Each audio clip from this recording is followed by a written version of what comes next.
Shalom, cette année, Parashat Vayakhel est jumelé à Pekoudé. Parce que dans une année simple, cela veut dire une année de 12 mois, où il n'y a pas Adar, Ve-Adar, alors on lit Parashat Vayakhel et Pekoudé ensemble.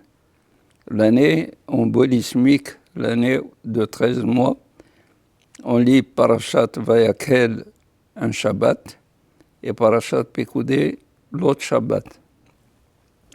Bon, donc cette année est une année simple. Nous allons lire Vayakhel Pekoudé. Vayakhel. Il est dit que Moshe Rabbeinu, après avoir eu le pardon de Akadosh Baruch Hu pour la faute du Haegel que les Bnei Israël ont faite, c'était le jour de Kippour, il est redescendu en même temps que le pardon avec les tables de la loi, mais aussi avec l'ordre de convoquer les Bnei Israël, de leur demander des offrandes pour la construction du Mishkan. Alors, Vayakhel Moshe. Moshe a rassemblé le peuple d'Israël. Vayomer Alehem. Et il leur a dit, voici ce que Akadosh Baruch Hu a ordonné de faire. Pendant 6 jours, le travail sera fait. Bayom Hashivi Shabbat Hashem. Et le 7e jour sera un repos pour l'Éternel.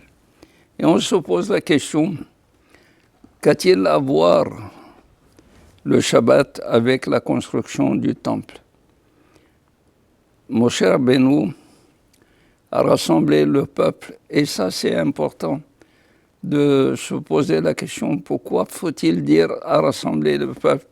Si Moshe Rabbeinu, il parle, il convoque les Bnei Israël, c'est sûr qu'il doit les rassembler, ça va de soi.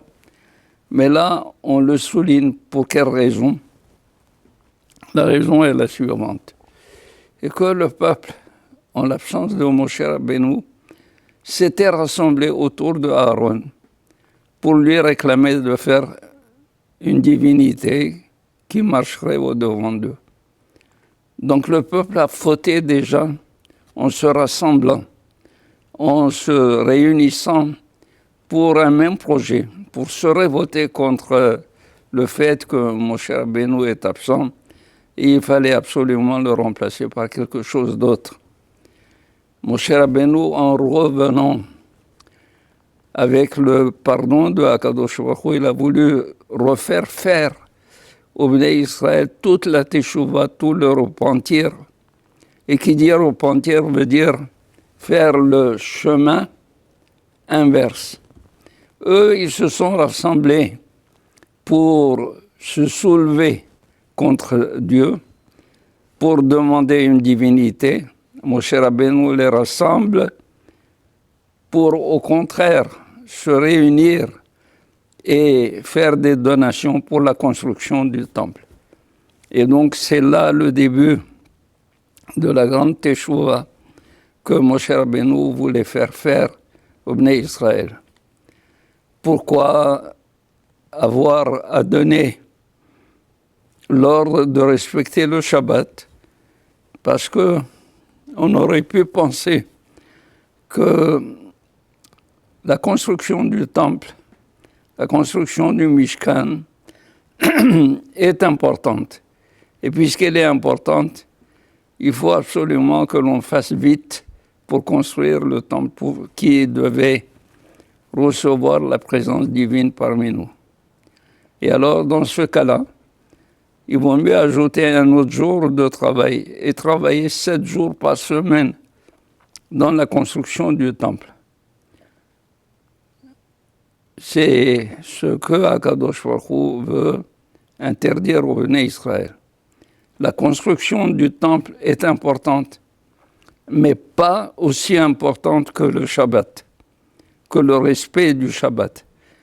Et la construction du temple ne peut pas du tout aller en enfreignant sur le respect du Shabbat.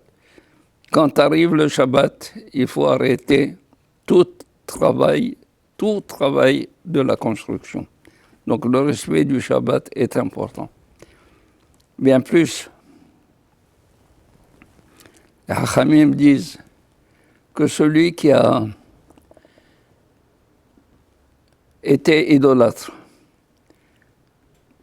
Afillou, même s'il était idolâtre comme au temps de Enoch, et Enoch était le fils de Shet, c'est-à-dire le petit-fils de Adam Arishon, du premier homme, qui lui a institué, il a innové par l'idolâtrie, même s'il était idolâtre, comme au temps d'Enoch.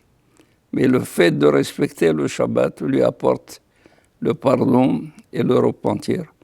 Donc tout celui qui est idolâtre, mais qui respecte le Shabbat, il a automatiquement le fait qu'il jouit de la possibilité de repentir et d'avoir le pardon pour la faute de l'idolâtrie.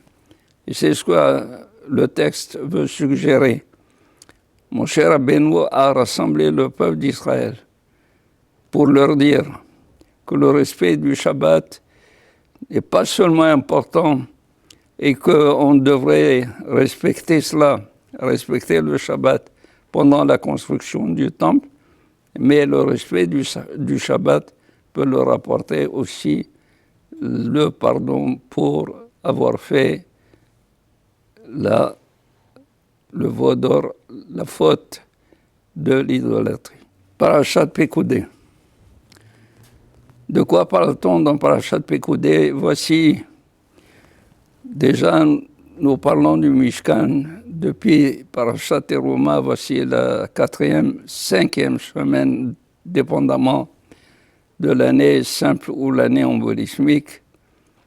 Nous parlons de Mishkan, du temple volant qui allait avec les Bnei Israël, qui suivait les Bnei Israël dans ses voyages au désert. Terouma et Tetzavé étaient les parachiotes, les sections de la Torah qui parlaient de l'ordre de construire, de la construction, de la manière de construire, du plan de construction. C'est séparé par Kitissa, lequel Kitissa parle de la faute du vaudor. Ensuite, on reprend avec Vayakel et Pekoudé l'exécution des travaux de construction. À Vayakel, qui est le pendant de Parashat Teruma, Pekoudé, c'est le résumé de tout ce qui a été fait, pas seulement le résumé. On dit, elle est Pekoudé à Mishkan, Mishkan à Edut, Asher Pukad, Aliad Moshe, Aliad Elazar ben Itamar Cohen. Elle est Pekoudé à Mishkan. Voici les comptes du Mishkan. Qu'est-ce que ça veut dire, voici les comptes du Mishkan? On sait qu'il y a eu un appel pour ramasser les offrandes de la part des Bnei Israël qui devaient contribuer à la construction du Mishkan. Eh bien, ces donations ont été faites à Moshe. Mais Moshe, Rabbeinu, une fois que le Mishkan a été érigé, il a fallu absolument que Moshe Rabbeinu donne les comptes, fasse le bilan devant les Bnei Israël de tout ce qui a été ramassé et de tout ce qui est rentré dans la confection et la construction du Mishkan. Et on dit, elle est Pekoudé à Mishkan, elle est voici. Et nous savons que chaque fois que le texte dit elle est, ça veut exclure tout ce qui s'est passé avant. Et quand on dit elle est, ça vient ajouter. Elle est ici vient exclure quoi? Ça vient exclure quelque chose d'extraordinaire, comme disent les Hachamim. Et les Pekudei Mishkan, les seuls comptes, les seuls, si vous voulez, les seules donations comptent comme étant un don. Si on donne, non pas pour quelque chose de sacré comme le Mishkan, ça ne compte pas. Et les Pekudei, les comptes véritables, ceux-là, viennent exclure d'autres comptes. Et pourquoi? Parce que c'est cela exactement qui reste. Et à ce propos, je pourrais vous raconter une histoire qui s'est passée au temps peu avant l'Inquisition. Il y avait en Espagne un premier ministre qui était juif, mais cela suscitait la jalousie et l'envie de plusieurs qui ne voulaient pas du tout à ce qu'un juif soit à la tête du gouvernement. Et voici qu'un jour, le cardinal, il dit au roi, « Tu aimes ce juif. Pour quelle raison ?» Il lui dit, « Parce qu'il est honnête et parce qu'il est absolument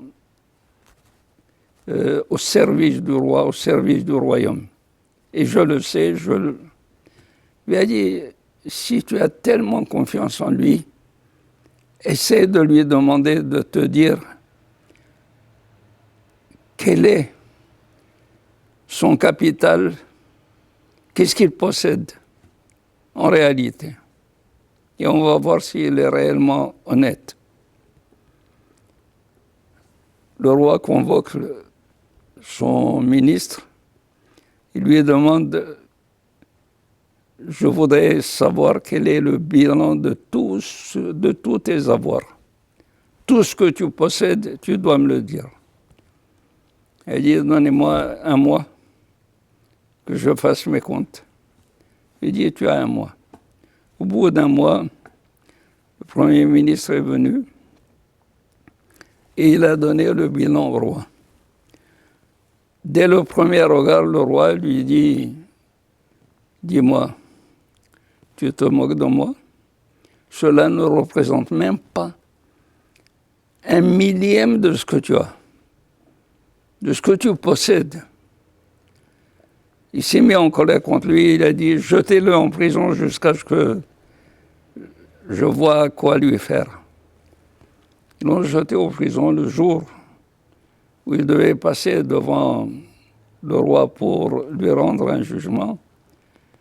Lui dit, Majesté, qu'est-ce que vous m'avez demandé? Il a dit, je t'ai demandé tes avoirs, ce que tu as, ce que tu possèdes. Il a dit, Majesté, je vous ai donné exactement ce que je possède. Il lui a dit, explique-toi. Il dit, Majesté, j'ai fait le total de tout ce que j'ai fait comme donation aux œuvres. Et c'est cela ce que je vous ai donné. Cela, ça m'appartient. Personne ne peut me les enlever. Mais tout ce que j'ai n'est pas en réalité un avoir, c'est un dépôt. Vous pouvez me l'enlever à n'importe quel jour, n'importe quel moment.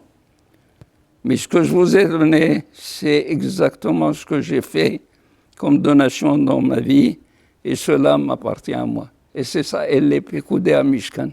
Les comptes du Mishkan, ce sont les véritables comptes. Shabbat Shalom, soyez heureux, passez de bonnes jours, un bon Shabbat, et préparez-vous à la fête de Pessah, dans la joie et dans l'allégresse. Amen.